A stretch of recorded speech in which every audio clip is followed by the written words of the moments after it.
Continuamos con la agenda académica de este primer día del set de conocimiento de Jaime Textil Colombia 2025, el lugar donde aprendemos de los expertos más top de la industria. Quiero darle la bienvenida a Alejandro Escobar, fundador de Sectorial, Santiago Gil, arquitecto especialista en proyectos de arquitectura interior, Alejandro González, director creativo y cofundador de Maca y Black Room, y Juan Fernando Loaiza, especialista en investigación de Inexmoda. Ellos nos estarán hablando sobre tendencias globales en realidades locales, hospitalidad en América Latina. Vamos a recibirlos con un fuerte aplauso. Buenas tardes, les damos la bienvenida a este espacio del set de conocimiento de Jaime Textil Colombia 2025, un espacio donde desde Inexmoda tenemos esa responsabilidad de generar conversaciones de valor que permitan el fortalecimiento de las marcas para poder mantenerse en el tiempo. Y una de las bondades de este trabajo en el equipo de conocimiento pues es poder conocer, aprender de las mentes que saben de la industria y poder también triangular la información. Y es por eso que en este espacio de tendencias globales, en realidades locales, queremos tener esa mirada de Alejandro desde Sectorial, toda su experiencia de los sectores económicos que nos empiezan a abrir oportunidades. También Santiago Gil, arquitecto, especialista en procesos de diseño de interiores. Y también Alejandro González, desarrollador inmobiliario y del sector de la hospitalidad. De esa forma podemos contrastar oportunidades y realidades. Y quisiera comenzar por una pregunta y es, hemos visto cómo el alojamiento, como el sector hotelero, pero también la parte residencial, son motores de crecimiento de la demanda por textiles. Y de ahí la importancia de esa primera pregunta y es cómo están viendo ustedes que está cambiando la forma de habitar en ese marco del cambio demográfico que estamos viendo en Latinoamérica, familias cada vez más diferentes, más pequeñas, que se casan más tarde, si es que se casan, que tienen hijos más tarde, si es que tienen hijos, ¿cierto? ¿Cuáles son esos cambios que ustedes están viendo en la forma de habitar? ¿Quién quiere comenzar? Ahí soltaron como una imagen con barras, no sé si los que manejan las barras tienen que dar esta respuesta por eso o doy yo la visión desde el diseño interior y la arquitectura. Bueno, para contarles un poco, porque la pregunta estaba con muchas facetas, voy a aclarar por lo menos el tema del consumo del textil. El consumo del textil y la diversidad que se ha ido presentando tiene y obedece a dos factores. El primero es que nosotros tenemos una cultura, y por eso le pusimos el nombre que le pusimos a la charla, de personalizar las cosas. O sea, a nosotros los colombianos nos gusta ser auténticos de por sí, o por lo menos creerlo, o sea, que intentemos creer que somos diferentes a los demás y que tenemos cosas diferentes, y el tema de estar uniformados no nos viene muy bien. Entonces, hay una explosión, digamos así, que de acabados y de texturas y de digamos, que look muy variable. Y el otro también tiene que ver con lo que está marcando en este momento la parada, que es el tema de sostenibilidad. Entonces, no solamente es un look, sino que también el cómo está conformado esa tela, y hay un consumidor en crecimiento que está valorando mucho los procesos para lograr las telas. Entonces, esa sería como la primera que dejaría de las que comentaste. Y ya con respecto a los cambios poblacionales y que el crecimiento y cómo han ido desarrollándose, ahí la composición familiar ha cambiado bastante, pero creo que a medida que va avanzando el tiempo, el consumidor se va educando un poco más, le va llegando más información. Les recuerdo que antes las comunicaciones las manejaban o manipulaban los medios grandes de comunicación, no quiere decir que sea malo, es simplemente la situación que se vivía. Ahora ya hay muchas maneras en que la información nos va llegando a nosotros, y esa información es la que estamos implementando ya para poder tener como nuevas maneras de ver la vida. Y eso sería como parte desde la arquitectura interior, como estamos leyendo la situación actual. Bueno, Juan, mil gracias, Alejo, Santi, mil gracias a ustedes por abrir el espacio para esta conversación. Juan, mira, pues hay muchos elementos, cuando uno lo mira desde los datos, que son como bastante claves para entender como lo que está pasando. Esa gráfica que están viendo, pues yo creo que es como una constante que tenemos todos, y es que pues a futuro básicamente vamos a sufrir un problema demográfico relevante, y es que cada vez hay población más envejecida, menos población en edad de trabajo y menos niños. Entonces nos toca repensar muchos elementos del hábitat asociado a eso. Se genera una duda de si se va a acabar como el mercado, pero si uno hace un ejercicio matemático, todavía hay mucho mercado para crecer y para expandirse, y uno hace el ejercicio, digamos, como un poquito simple o matemático de lo siguiente. Pensemos en un país como Colombia. Nosotros hoy somos 53 millones de personas. Hoy habitamos cada hogar 3,9 personas, o sea que somos más o menos unos 14 millones de hogares los que hay en el país. Esos 14 millones de hogares se estima que nuestro déficit habitacional es entre el 15 al 20% en Colombia. 15 a 20% te dan unos 2 millones de hogares que necesitamos construir. Y hoy lo que se está construyendo, que estamos en un momento crítico, un momento de no gran cantidad de construcción en lo residencial por lo que ha pasado en subsidios y en tasa, hoy se están construyendo más o menos anualmente 150.000 viviendas. En el momento pico reciente, que fue 2019, eran 250.000. Cuando uno toma esos datos, mira ese déficit habitacional, va a ver que todavía hay crecimiento de mercado tranquilamente para los próximos 10 años. Entonces, en los 10 años va a haber una demanda bien relevante de lo que es esta categoría, que de hecho es una de las categorías más relevantes que hay en tasa de crecimiento. O sea, si uno ve la tasa de crecimiento, por lo menos dentro del gasto del hogar, lo que son textiles del hogar, hace 5 años se llevaba más o menos el 5% de esa torta del gasto de los hogares, hoy se está llevando el 7%. Entonces, todos estos elementos que son cambios desde el hábitat, que Santi pues lo comenta muy bien hacia dónde se va a mover, desde el punto de vista matemático, que hay un riesgo pues increíble y económico, todavía hay un crecimiento, un tamaño de mercado relevante para cubrir por lo menos de una manera clara en los próximos 10 años. Y cambiamos la forma en la que estamos en nuestro hogar, pero también la forma en la que disfrutamos de las otras experiencias de hospitalidad. Y por eso también vemos esas transformaciones en el sector de alojamiento. No sé si Alejandro también nos quiera contar cómo está viendo esa transformación en paralelo en alojamiento. Sí, mira, incluso parte de lo que hablabas me recordaste algo y es el tema no solo de la cantidad de gente que vive en un hogar, sino de las nuevas formas de vivir. Y llevándolo sobre todo al tema textil, está por ejemplo el modelo co-living, el modelo en el cual por ejemplo las sábanas no son tuyas, son del edificio. Entonces, cada cuánto se renuevan estos inventarios, cada cuánto el usuario del co-living pide por ejemplo cambios estéticos.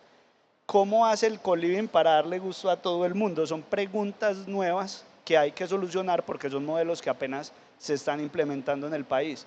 Entonces, por ejemplo, te voy a decir, un amigo mío está haciendo un co-living solo para mujeres. ¿Cómo es el uso de la lencería, el uso de, por ejemplo, toallas que son del edificio? El gimnasio, ¿cómo se van a reinterpretar estos espacios y cómo va a ser la compra de esos insumos, la reposición de esos insumos?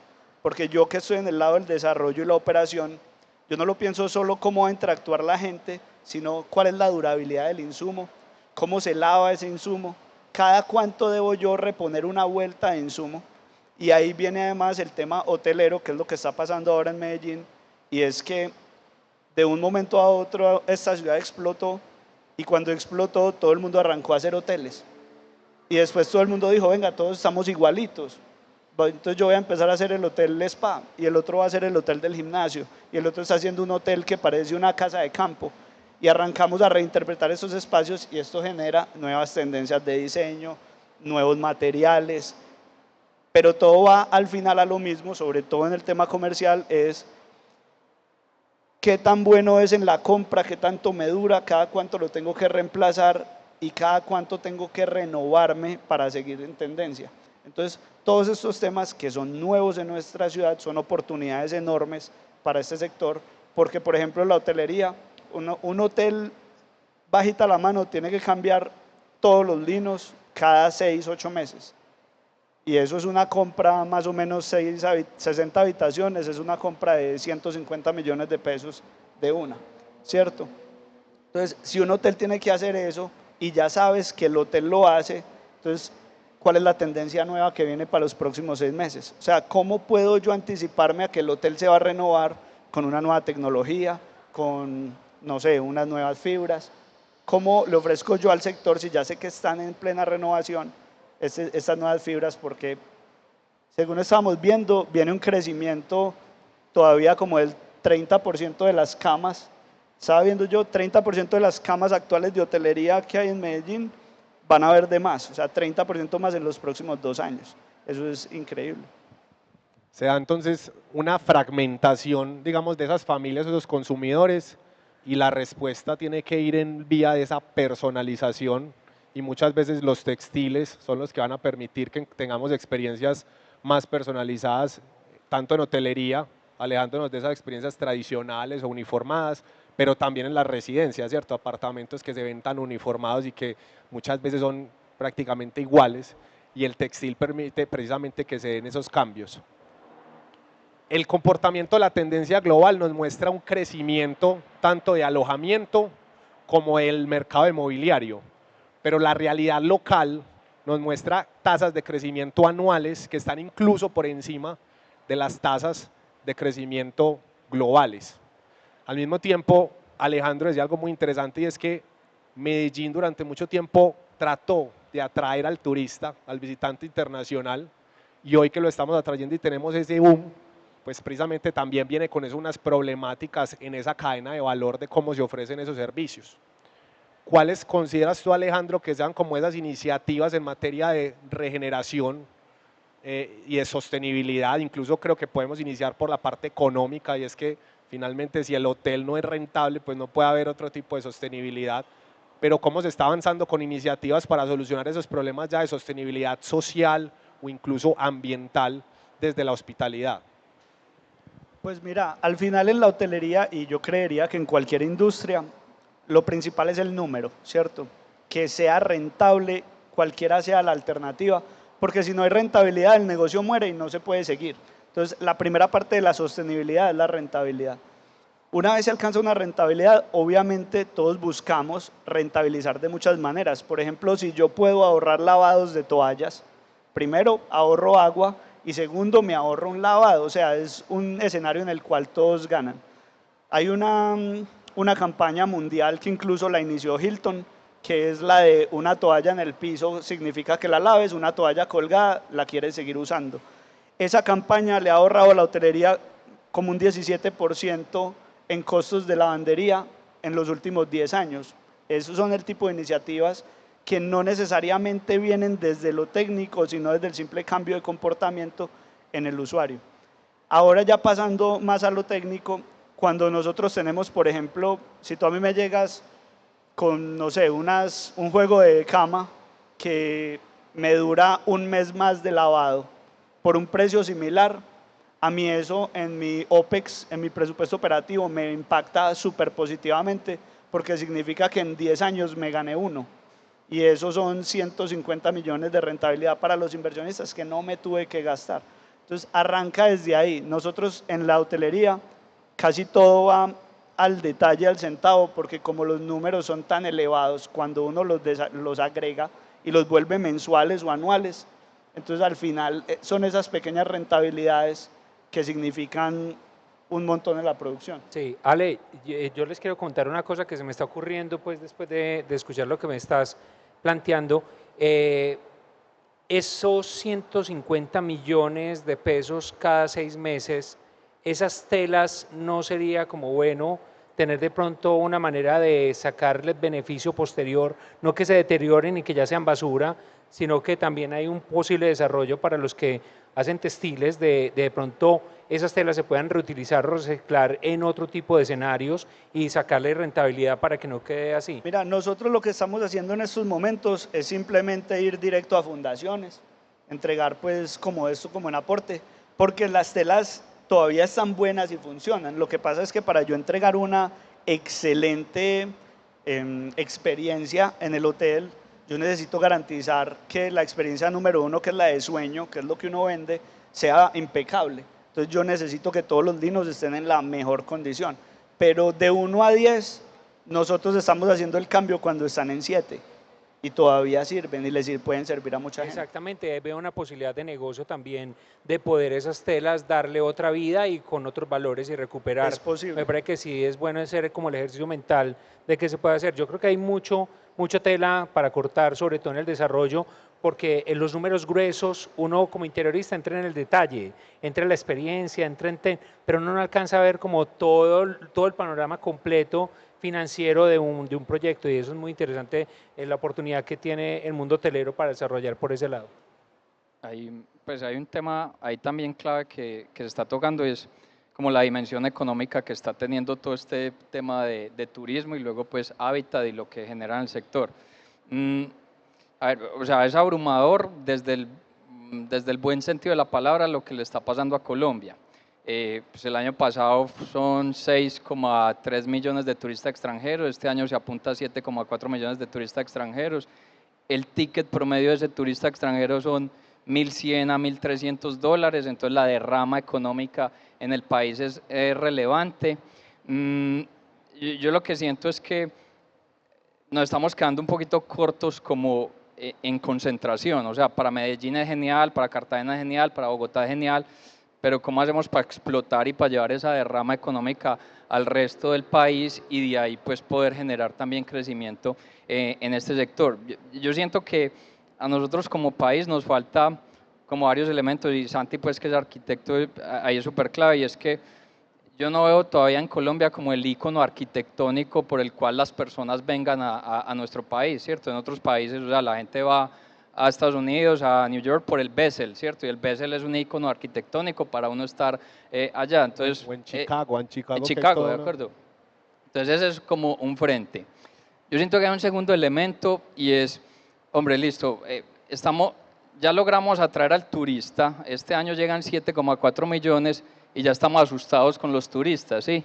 Entonces, como toda esa filosofía de sexo, droga, rock and roll, como que nos ha afectado de tal manera que ya estamos como, que ya no lleguen más turistas. Pero si uno mira a nivel global, el mundo del turismo no tapa lo malo, o sea, los campos de concentración son un lugar de turismo, ¿sí? Chicago no oculta Al Capone, pero de hecho sí, tiene tours. Exacto, pero se le da un sentido a eso mucho más profundo y ahí se da pues una explotación y un rédito económico relevante de crecimiento del sector. Y lo que yo siento que le pasa también al país es, el país tiene una riqueza gigante porque este país tiene todos los pisos térmicos, tiene todo el tema que pasa en el frente de naturaleza, pero nuestra infraestructura es demasiado quedada. O sea, es como apenas hoy estamos hablando de la ampliación del Dorado, que son 13 billones de pesos, pero la ampliación va a empezar en el 2028 y se va hasta el 2033. Tenemos un aeropuerto internacional como el de Río Negro, que listo, es internacional, pero ¿qué derrama económica te está generando en Río Negro? Las personas ahí mismo bajan a Medellín, entonces o sea, hay que explotar mucho más como todas las diferentes regiones para que este sector tenga más profundidad, más crecimiento y que la bonanza que estamos teniendo, el turista no se nos quede solo una semana, nos quede 2, 3 semanas, se nos vuelva residente y ya el ticket que nos deje no sean los $1.100, los $1.300, que se vuelva un turista de $3.000, $3.500, ahí nosotros logramos catapultar mucho más este sector y el país. De acuerdo, y de hecho, Alejo, les quiero comentar una cosa, yo veo mucho TikTok y la queja que tiene el turista extranjero siempre es el tema de la infraestructura. Lo único maluco de Colombia, ellos mismos lo dicen, es el poder ir de un lugar al otro, no solamente los aeropuertos, que lo tocaste y lo tocaste muy bien, sino el poderse transportar, por ejemplo, de aquí al Valle, de aquí a Cúcuta.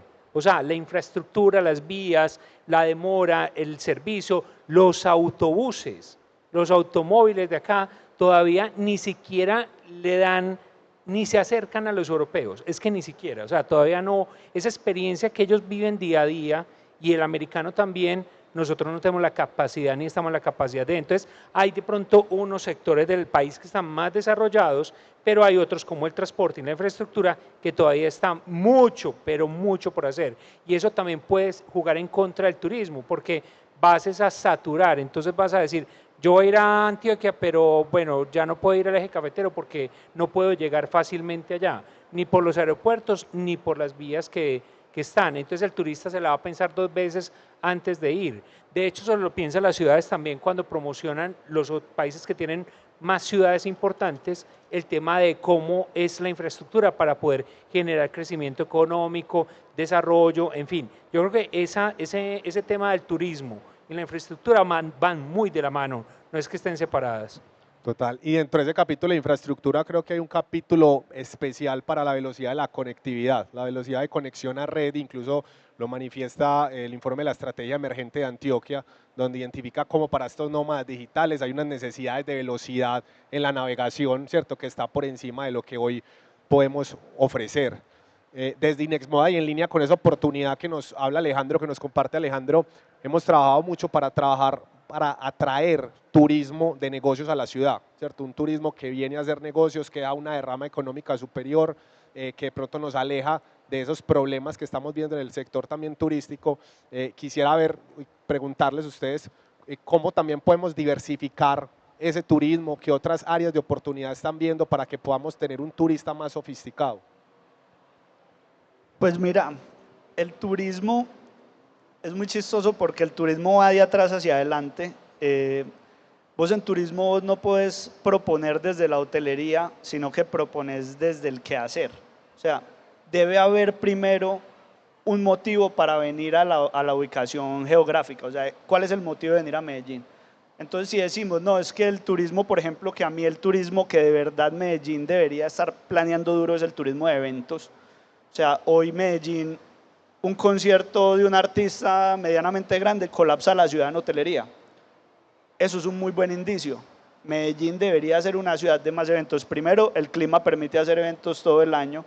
Segundo, cuando la gente va a visitar un evento, nosotros pues por data tenemos que cuando alguien viene a un evento está dispuesto a pagar 40-50% más tarifa y está dispuesto a quedarse entre 3 a 6 noches, porque dice, voy para el concierto de Maluma, aprovecho y disfruto Medellín. Entonces ese turismo es mucho más fácil de lograr porque hoy ya tenemos la infraestructura, tenemos empresas grandes que hacen eventos y pues tenemos el estadio y ahora están haciendo la Arena Primavera y otros más que se construirán. Entonces yo creo que el turismo de eventos debe ser lo primero que debemos atacar aquí.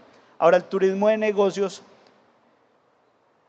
se jodió en el mundo mucho por la pandemia. Cuando todo el mundo vio que por un Zoom se podía hacer una llamada de negocios y que simplemente era ir a cerrar un trato, el turismo de negocios bajó mucho, sobre todo en estas ciudades intermedias, por ejemplo ciudades como Bogotá, ciudades capitales, que son ciudades que viven de los negocios porque es donde están las empresas principales de todas las multinacionales. Normalmente las multinacionales mandan gente pues a hacer revisión y se hace mucho turismo de negocio, pero en Medellín, que es una ciudad más turística, más de lo que llamamos lifestyle, es mucho más difícil crear turismo de negocio, sobre todo porque aquí no hay una gran industria a la cual visitar. Entonces, ¿qué se ha hablado mucho, sobre todo en el clúster de turismo? Hay algo que se quiere hacer para mejorar el turismo en general, que es turismo de familiar, ¿cierto? Medellín es una ciudad por más que era peligrosa antes, hoy es una ciudad que tiene cosas para ofrecerle al turismo familiar. Pero desde alcaldía y desde el privado se tienen que generar espacios nuevos para este turismo familiar, o sea, la revitalización del Parque Norte, que es un parque que se quedó a medias, que es de Buena Fuente, que le quieren meter una buena plata a hacer algo muy similar a lo que tienen en Bogotá con el Salitre, y tratar de traer ese turista familiar, porque cuando vos tenés familias, tenés doble ocupación, porque las familias normalmente te traen entre 3 y 5 personas. Entonces, no llenas con un ejecutivo, llenas una habitación, una cama, con una familia traes 5, ¿cierto? Entonces, se está como yendo la cosa más por ese lado. Pero para finalizarte, si vos me preguntás a mí qué es lo que necesitamos hacer hoy, yo me quedo con lo que dijo Juan, hoy es un tema de infraestructura. Hoy no llega más gente a Medellín simplemente porque no hay donde parquear más aviones. Esa es la realidad que tiene hoy la ciudad. Dale, Juan. Bueno, yo solamente quería añadir una situación y es entender que el turismo viene por épocas y porque no todo el mundo sale de vacaciones al mismo tiempo, entonces hay que tener también eso presente. Si bien te apoyo con el tema de los eventos, que me parece que es un camino muy interesante, también hay otro tipo de caminos que se puede estar estableciendo y que puede generar antes todo lo contrario, como distanciamiento por parte de los locales hacia cierto tipo de población visitante. No te digo mentiras, hablamos de Guatapé, que es un fenómeno bastante descontrolado Hoy en día, la gente de Medellín fue la que hizo Guatapé como es, luego se convirtió en algo turístico y ahora ya están desplazando toda la gente que fue allá a invertir a Guatapé, ya no encuentran el valor porque es un turismo de fiesta y era antes familiar. Entonces ahí ya hay una, de pronto, retracción o contracción por lo menos de lo que se estaba ocupando anteriormente. Y otra cosa también en el mundo, se está también dentro de una misma ciudad dando situaciones muy particulares. Está el turismo de foodie, que es el de las fotos de vamos a comer. Ese yo creería que aparte del de eventos, es el otro al que le está apuntando la ciudad. No sé si ustedes se dan cuenta, pero cada vez en redes sociales uno se anima a ver y hay un nuevo restaurante más instagramable que el anterior y una carrera impresionante también por los chefs, por lograr cautivar mucho más ese tipo de población. Entonces, ese es uno que va en crecimiento, que está muy silencioso, pero hay turismo foodie, hay gente que viaja y paga por ir a restaurantes, y yo creo que un ejemplo de ellos es el restaurante El Cielo, que tiene precisamente su hospedaje en el mismo restaurante para que la gente tenga no solo la experiencia ahí, sino también en el mismo sector donde está enclavado el hotel.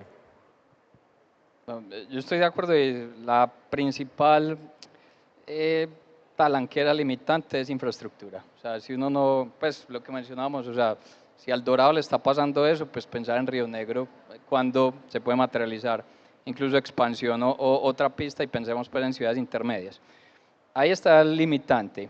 Yo creo que entretenimiento, familia, el tema foodie es clave, y hay un cuarto que yo siento que nos falta aprovechar mucho más, que es el tema de arte.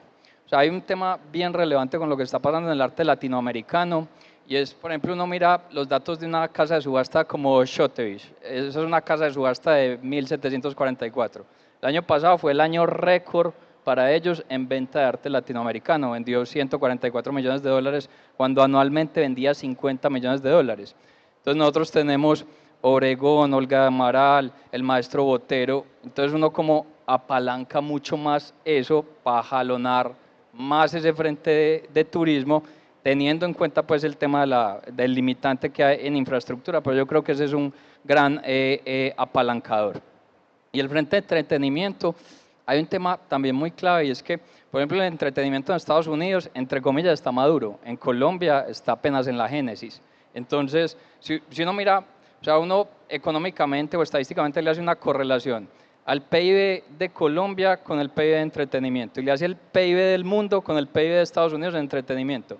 El PIB de entretenimiento de Colombia se comporta como anticíclico. O sea, la tasa en la que cae un efecto económico sistémico en nuestro país versus lo que le pasa al turismo, al entretenimiento, es muy suave. Es decir, el entretenimiento en Colombia crece a ritmos muy fuertes frente Entonces a tiene la una media gran americana. resiliencia a lo que suceda Se económicamente. vuelve como si fuera anticíclico, como si en Colombia te pasa una crisis económica y el entretenimiento no la siente. Entonces es que es un gran apalancador de crecimiento.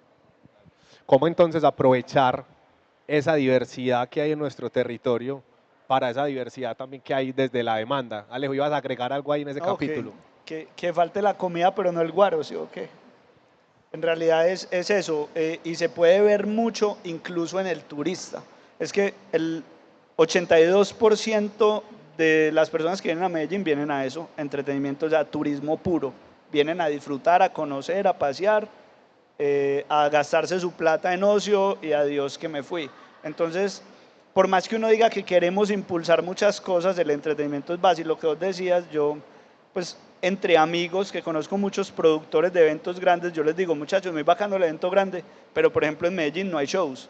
O sea, vos vas a Buenos Aires y te ofrecen 15 shows de tango, vos vas a Río y te ofrecen 20 shows de samba, vos llegas a Medellín y no te ofrecen nada. O sea, hay bares que tendrán su música en vivo, hay bares donde le bailarán a uno, pero un show que llegue La Habana al hotel, te recoja a vos y te lleve al lugar, te den comida, te hagan un show y te saquen $100 un martes, eso no existe. Y eso es una oportunidad enorme que tiene Medellín. De acuerdo, y lo voy a complementar con algo. Yo jocosamente le digo a la gente que Medellín todavía es un pueblo, es una vereda, no es una ciudad, y tengo pues prácticamente todo a mi favor para apoyar eso, pero hay una situación particular. En una ciudad donde los principales teatros son de humoristas y no culturales, eso habla mucho de la cultura que vivimos. Y ahí te estoy apoyando en ese argumento que estás dando. Yo creo que la ciudad tiene una oportunidad muy grande de crecimiento, pero ojo, si la demanda existe, no impositiva, porque impositiva se muere, nace muerta. O sea, tiene que ser orgánico el crecimiento. Y yo creo que la creatividad del colombiano yace es ahí, en el crecimiento orgánico de las cosas. Y eso lo estaba mencionando anteriormente. O sea, la gente va formalizando las cosas a medida que ve que sí está realmente el futuro en ese camino. Si no, nosotros siempre vamos a vivir muy precarios, y precarios es en el tema de las relaciones, el tema de formar empresa, el tema de hacer emprendimiento, el tema de inversión. ¿Por qué? Porque es natural en nuestra cultura, o sea, la defendemos a capa y espada. O sea, mientras menos formalizados estemos, mucho mejor, porque menos plata para el Estado. Pero ahí es cuando ya vemos esa misma curiosidad nos lleva a establecer con crecimiento orgánico oportunidades de negocio. Yo la veo ahí, no tengo nada contra los humoristas, me parecen lo mejor de lo mejor, pero ojo, hay que entender que para las ciudades grandes eso no es una ciudad tiene que ser más diversa en muchos aspectos, claro, y ahí tienes razón. Y un humorista, pues un humorista no va a llevar 5 gringos, ¿quién va a entender el show? Nadie. Es que cuando uno crea shows, necesita crear shows para el público que quiera atraer. Por eso estos shows culturales, pues de baile, música, o sea, yo me sueño que en Medellín haya un show de salsa, donde lleven la gente y saquen a 4 o 5 gringos a bailar, todo el mundo de ría, se lleva una gorra y adiós, todos los días de la semana, lo llenan. Porque simplemente un turista, que para un turista todos los días son sábado, un martes, un miércoles no tiene nada para hacer. Qué importancia entonces conectar esa diversidad que tenemos desde la oferta. Alejo nos hablaba a nivel geográfico, Alejandro nos habla incluso de perfiles, si es familiar, si es de negocios, si es de entretenimiento, con la diversidad también que se da desde la demanda. Y una vez comprobadas estas oportunidades desde estos dos mercados jalonadores, quisiera que habláramos ya, digamos, del mercado de oferta desde lo textil. Vemos en el foro de tendencias diferentes caminos de exploración textil que parten de otro elemento de diversidad colombiana que es el agro. Vemos allí materias primas que parten de la naranja, de la piña, del coco. Entonces, ¿cómo también, Alejandro, aprovechar esas oportunidades relacionadas con el agro? Y quería preguntarle, después de Alejandro, a Santiago, si se está dando entonces esa realidad de esa tendencia de materiales desde lo global frente a lo que vemos en el local, utilizando nuevos materiales de esa biblioteca de materiales. Todo este tema de regeneración lo que tiene que hacer es pensar que una empresa tiene que ser multisectorial, o sea, independiente de que uno esté, no sé, en el nicho de textiles para el hogar, cuáles son toda la riqueza de datos que produce esa organización, y esos datos los pongo a disposición de otros sectores. Cuando yo pongo los datos a disposición de otros sectores, empiezo a dejar de depender de un sector que está en una situación compleja y empiezo a acelerarme en sectores que tienen un mejor desempeño. Lo que a Colombia pues, le pasa en entretenimiento, lo que está pasando en elementos asociados a tecnología, y en este momento lo que está ocurriendo en agro, lo que debe obligar es yo en mi empresa cuál es el producto para ese tipo de sector. Porque miren hoy, por ejemplo, tasa de cambio, y es probable que tasa de cambio nos toque hasta 4.700 pesos si esto sigue constante con el tema de aranceles. Entonces, un productor de café que el año pasado sacó 14 millones de sacos, que fue el nivel récord, a un valor de la onza en el tema de casi $4 y $1 a 4.400 hoy, 4.700, pues lo que va a tener es una bonanza de riqueza importante. Eso le pasa a café, le pasa a cacao, le está pasando a limón, le está pasando a aguacatejas. Y entonces, ¿cuáles son las fibras, los tipos de textiles que están demandando ese nivel de crecimiento? Entonces, lo que eso debe llamar es que no nos podemos concentrar solamente en el tema hogar, que es súper clave, sino hacia qué otros sectores me dirijo. En hogar hay un tema adicional muy interesante en este sector, y es que de todo el sistema de moda, este es el único sector que la balanza comercial es favorable, ¿sí? O sea, uno mira textiles, pues materia prima, nosotros exportamos $200 millones, pero traemos del mundo 1.700 millones de dólares, entonces completamente desfavorable. En confección, en prenda pues terminada, mandamos al mundo alrededor de unos 500, pero traemos 700. En calzado, pues llevamos al mundo 40 y traemos unos 500. En lo que es textiles del hogar, le mandamos al mundo 70, que todavía es muy poco, pero mandamos 70 y compramos 50, o sea, es una balanza comercial favorable. Entonces, ¿cómo aceleramos más esa dinámica de exportación? Entonces, el tema de regeneración debe ser, ¿cómo pienso mi empresa de manera multisectorial? Hay un apalancador grande que es el tema de agro, y si me quedo solamente en este nicho, ¿cómo me acelero en lo que está pasando a nivel global? Porque este es de los poquitos sectores con balanza comercial favorable. De acuerdo. Y ahora yo voy a completar el comentario con, escuchemos esto, chicos, es que vivimos en el país más biodiverso del mundo. Santi, ¿es Brasil? No, no, no, es que estoy hablando de relación tamaño, biodiversidad, somos el primero. Y ahí es donde está la gran oportunidad que Alejo nos estaba contando, el desarrollo de biomateriales en un futuro donde la sostenibilidad sea el ardid, que es lo que está buscando el mundo. Nosotros somos el caldo de cultivo para la materia prima, para el desarrollo de biomateriales, porque somos el país más biodiverso del mundo. O sea, tenemos todos los pisos térmicos, tenemos todo tipo de culturas. ¿Qué está en contra? Volvemos otra vez, la infraestructura. Entonces ahí es cuando ya el inversionista dice, bueno, me sale muy barato la mano de obra de hacer el producto nuevo, pero sacarlo de Colombia, eso es otro cuento. Y lo mismo las importaciones. Yo he tenido la posibilidad con mi profesión de apoyar algunas importaciones de productos para los proyectos y es muy complejo el tema también de importación. Entonces, yo creo que el desarrollo sí está en futuro, pero hay muchos elementos de la sociedad que tenemos que ajustar para que se faciliten, no facilitar, es una palabra como muy colombiana, pero sí por lo menos que las cosas tengan que ser como sean.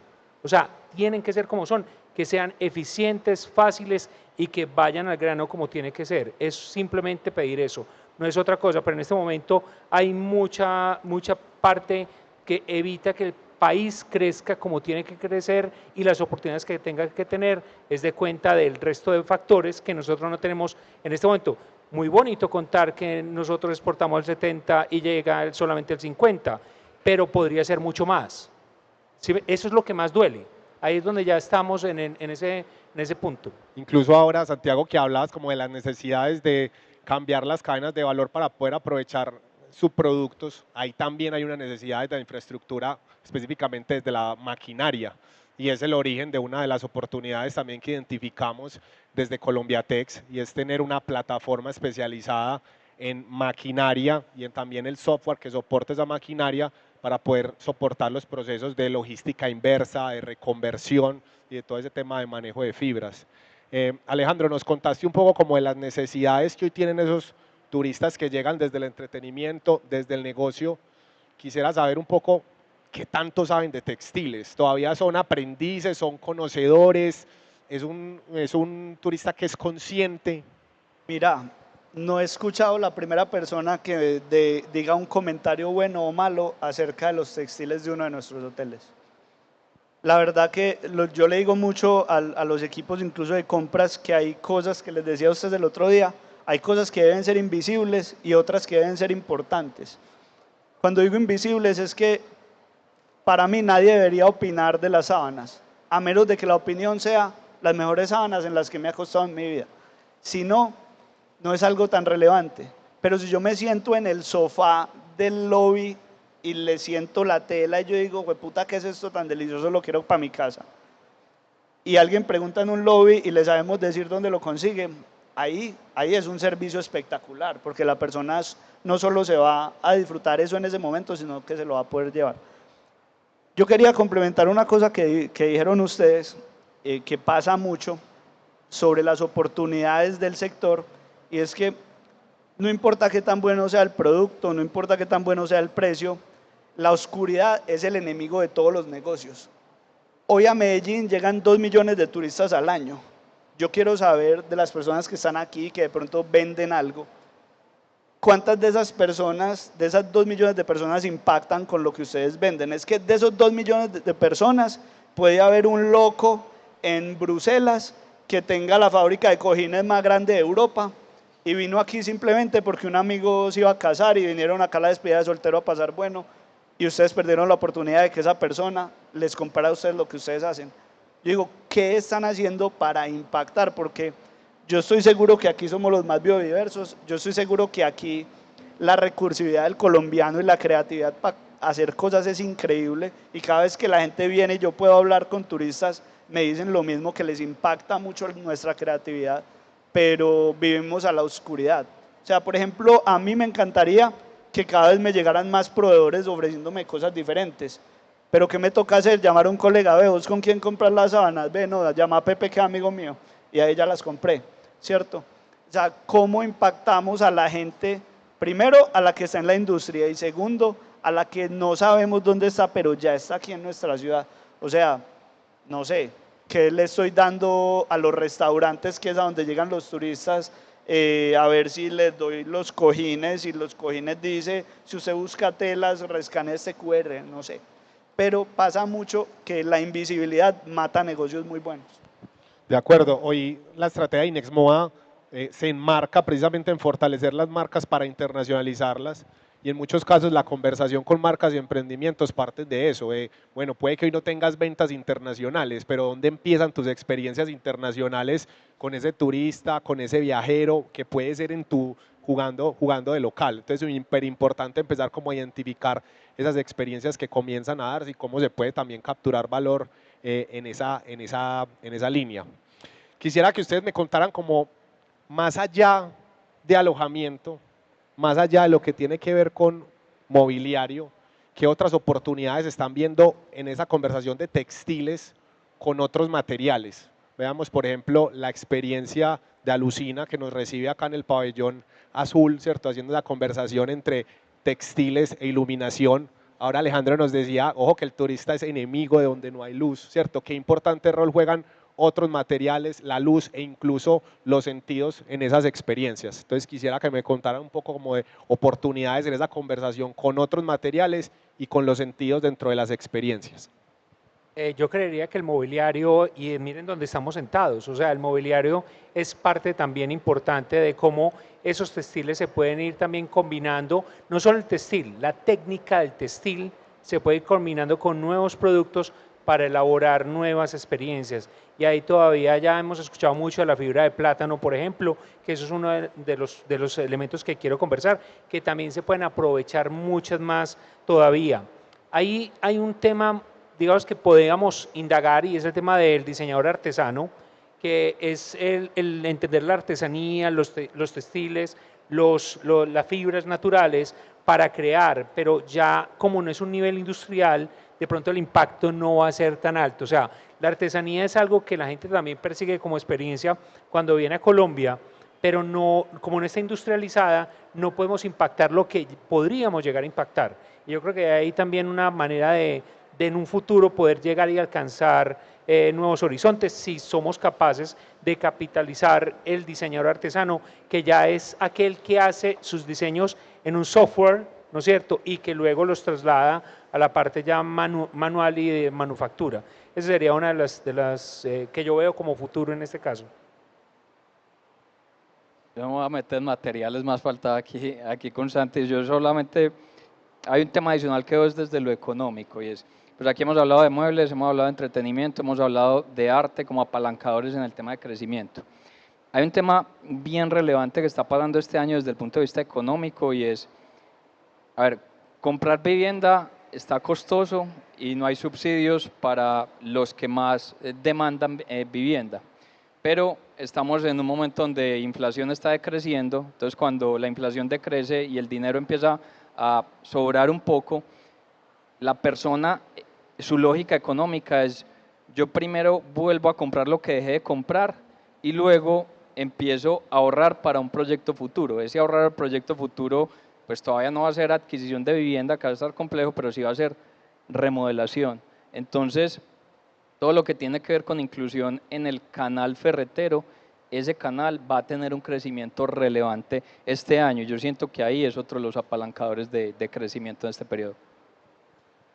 Bueno, yo desde la hotelería, donde te digo que hay oportunidades, muchas veces, y aquí como arquitecto, el tema de la espacialidad es muy bonito interpretarlo, porque la tela no solo va en el mueble. Por ejemplo, hoy algo que estamos haciendo nosotros en los hoteles nuevos, que nos hemos dado cuenta por la misma experiencia de los huéspedes que el tema de la insonorización es vital, o sea, que la gente tenga una buena experiencia de sueño. Todo lo que es usar fibras que absorban el sonido rebote en paredes. Hoy, por ejemplo, es algo que nosotros estamos explorando mucho. Cadenas internacionales ya lo venían haciendo hace mucho tiempo, pero hoy yo creo que en Medellín menos del 5% de los hoteles te forran una pared con una fibra que te permita que la habitación reduzca el eco, no te absorba los sonidos laterales, y pues si vos forras las paredes de un hotel, eso es un montón de tela, pero da millones de metros. Entonces eso es una cosa que yo creo que hoy mucha gente en la hotelería no está explorando mucho, porque nadie le ha dicho, mire, usted necesita insonorizar sus espacios, esta tela le puede servir con estas especificaciones, a estos precios, inclúyala en su CAPEX, en lo que le va a valer hacer el proyecto desde que lo diseña. Porque muchas veces a mí me llegaron con eso hace como 7 meses, pero yo decía, ya tengo todos los hoteles en construcción, yo no puedo simplemente agregar lo que me vale hacer eso ya a mitad de camino, entonces lo estamos agregando a nuevos desarrollos. De acuerdo, y una cosa, Ale, el tema también en los cielos, también hay que manejar la acústica en los cielos, y otra cosa también de textiles, no solamente tiene que ser en la ropa de cama o en el mobiliario o en la arquitectura o en el piso, porque para eso también están las alfombras, los tapetes, entran dentro de ese jugador, sino el tema de las toallas. Y ustedes van a decir, Santi, ¿qué pasa? Pues yo les voy a contar una cosa, yo en lo personal prefiero una toalla de microfibra a una toalla normal de toda la vida, o sea, 1000 veces, pero mi esposa y mi hijo sí quieren la toalla de toda la vida. Entonces, encontrar de pronto otro jugador entre esos dos que llegue como a mediar, creo que puede ser otro desarrollo que se pueda llegar a dar. Ojalá sea muy liviana. Exactamente. ¿Por qué? Porque los hoteleros pagamos lavandería, así sea propia, por peso. Entonces, entre más liviana sea, más economía de escalas me hace a mí como hotel. Entonces, más favorable va a ser para mí comprar, así sea que la compra sea más costosa, pero yo hago el ahorro en la lavada. Y es que estos son los dolores de la industria y que los textileros tienen que estar escuchando, porque finalmente es cliente final el que está diciendo, hey, ¿pueden solucionar eso, por favor? Entonces ahí van los desarrollos y todo el tema de la creatividad tiene que ir encaminada siempre a ese tipo de asuntos. ¿Qué hace costoso un aislamiento acústico? Entonces buscar cómo poder lograr un mejor precio. Y esa siempre es la razón de una empresa. Espero pues que aquí Alejo me esté, que es sacar y ser el mayor provecho con la menor inversión posible. Eso creo que es como lo más básico de todo, y ojalá que todos podamos ir hacia ese punto para que la creatividad realmente se estalle, que la gente cree que por tener bajos recursos la creatividad se anula. No, todo lo contrario. A mí me preguntan como arquitecto, es que solamente los materiales costosos hacen un espacio bonito. Equivocados que están. Necesitan es un buen diseñador para que realmente con lo que tenga haga un muy buen espacio, y la humanidad está llena de muchos ejemplos de esos. Total. Y estos son el tipo de hallazgos a los que podemos llegar cuando articulamos la conversación entre un desarrollador inmobiliario y hotelero, un arquitecto y un investigador sectorial. A Alejandro, a Santiago y Alejandro, muchas gracias por acompañarnos en este espacio. A ustedes los invitamos a mantener esta conversación con ellos. Constantemente estamos hablando de sectorial, de esas oportunidades económicas que aparecen en los sectores. Constantemente mantenemos la conversación con Santiago, que nos ha ayudado incluso a hacer curaduría de la parrilla, de algunos set de experiencias y de conocimiento de esta feria, y por supuesto tener el conocimiento cercano del mercado que tiene Alejandro, que sabe qué le está doliendo a su usuario y a ese cliente. Entonces, muchas gracias y que mantengamos esta conversación. Gracias. Muchas gracias.